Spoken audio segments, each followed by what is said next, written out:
अस्सलाम वालेकुम। क्या हाल है दोस्तों, उम्मीद करो सब ठीक ठाक होंगे। तो ये है तबूक का सबसे बड़ा मॉल, पार्क मॉल।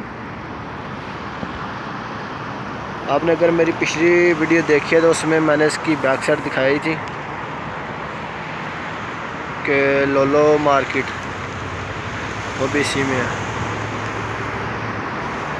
अभी शाम का टाइम है, अज़ानें हो चुकी हैं। ये चेक करेंगे,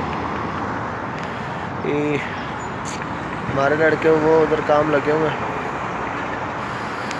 तो ये व्यू चेक करते हैं।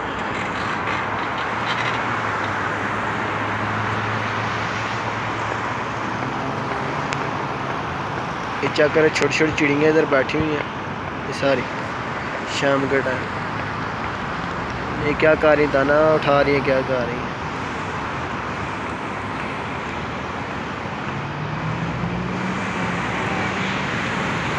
ये भी जगह अभी रश हो गया बहुत।